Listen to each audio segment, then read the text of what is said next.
The wind on the frontier was always mean, like a dog that remembered every boot that had ever kicked it. And as it whipped through the dusty town of Far Creek, it carried ghosts of memories that most men tried desperately to forget. The cowboy they called Rylan Thorn didn't have memories. He had scars, and they weren't the kind on skin. Years of cattle drives, border skirmishes, and gunfights left him wearing the look of a man too tired to die and too stubborn to live. He rode into Far Creek at dusk, horse lathered from the long road, eyes narrow as if he expected the town itself to ambush him. He came for whiskey and solitude, but the frontier rarely gave a man what he wanted. The saloon doors swung, piano stopped playing, and the moment he stepped inside, the tension wrapped around his chest like barbed wire. Folks knew him not by name, but by the rumors that crawled between campfires like rattlesnakes. They said he'd outdrawn 3 bandits in a single blink,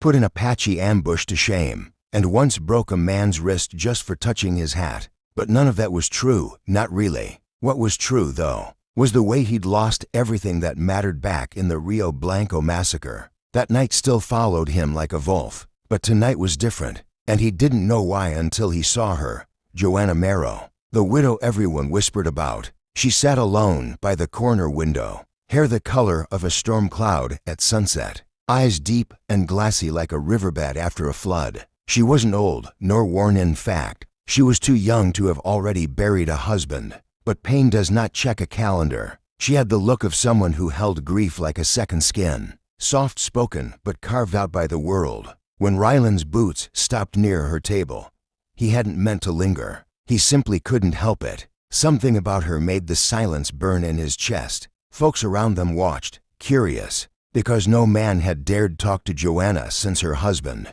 Henry Marrow, died on a cattle run the year prior, gored by a bull he was trying to tame. For the ranch that bore his family name, the widow had inherited a failing ranch and the debts of a man whose dreams were too big for the fences he built. Women pitied her, men feared her, not because she was cruel, but because she carried tragedy like a brand, and every rancher knew bad luck was contagious. Rylan nodded toward her chair, and she lifted those still waters of her eyes. "You can sit," she murmured, voice worn like leather from sun and sleepless nights. He did. He did not touch his hat, did not look at the gamblers, did not check the door. For the first time in years, Rylan Thorn let his guard down. "You're the cowboy folks whisper about," she said. "I don't remember giving them much worth whispering about." Joanna gave a sad smile. "They whisper because they don't know how to face their own lives. Easier to speak of others." Rylan studied her. That was not the talk of a fragile woman. That was the talk of someone who had buried hope with their bare hands. He understood loss, but hers smelled different, bitterer, like someone forced to survive when all they wanted was to stop. They ordered whiskey. She did not sip hers. She stared at it as if listening for something inside the glass. Rylan finally asked what the rest of the town only dared to gossip about. "The ranch. They say you're selling." The widow stiffened. Deciding whether to keep it or die trying," he said, not unkindly. Joanna didn't blink. "You sound like a man who's seen the ending of stories. I've seen enough of them to know the saddest endings start with the words 'I tried.'" She looked down at her hands, elegant but calloused. "You speak like a gambler." Rylan leaned in, shadows swallowing half his face. "Sometimes a gamble is all God leaves a person." Their silence opened like an empty canyon. Then she confessed what she hadn't said to anyone. A group of ranchers and railway men from the east had propositioned her. They wanted her land. Not the cattle, not the fences, just the ground. Her husband had discovered something beneath the soil, flecks of silver. Not much, but enough to make rich men hungry. They offered to buy her out for pennies now, promising she'd be ruined if she didn't take the deal. Threats without threats, pressure without a finger on the trigger. Rylan listened and felt a familiar anger flicker in his bones. He had seen this before, rail line syndicates swallowing frontier families like wolves. "How many?" he asked. "4, she said. "They come every week. Won't take no." His jaw tightened. He didn't ask for money, and God knew he needed it. He simply stood, walked to the bar, and bought a second glass. "You should stop trying," he said as he placed it before her. She stared. He clarified, voice turning low. steady as thunder before a storm. Stop trying to sell what isn't for sale. Fight for it, and who'll help me fight?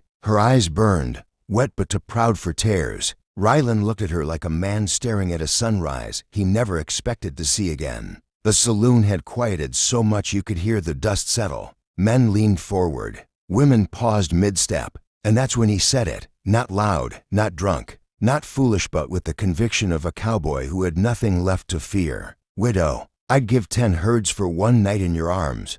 The words hit like a gunshot. Tables froze. Cards dropped. The piano player choked on his own spit. Joanna didn't gasp or slap him, didn't stand or flinch. She just breathed, slow and heavy, and her cheeks flushed like the color of a desert dawn. They thought he was propositioning her. They thought he was crude, bold, insane. But Rylan's voice carried something deeper, something she couldn't mistake. "Not for lust," he continued, leaning in close so only she could hear, "but because I see a woman stronger than the whole damned frontier, and I'd trade every ounce of cattle I ever owned just to know what it feels like to matter to someone like you, even for one night." The saloon let out the breath it had been holding. A few ranchers scoffed, some laughed, others shook their heads. But Joanna Marrow? She sat there trembling, not in fear, not in anger, but in recognition. No man had spoken to her like she was something worth fighting for since Henry died. No man had spoken to her soul.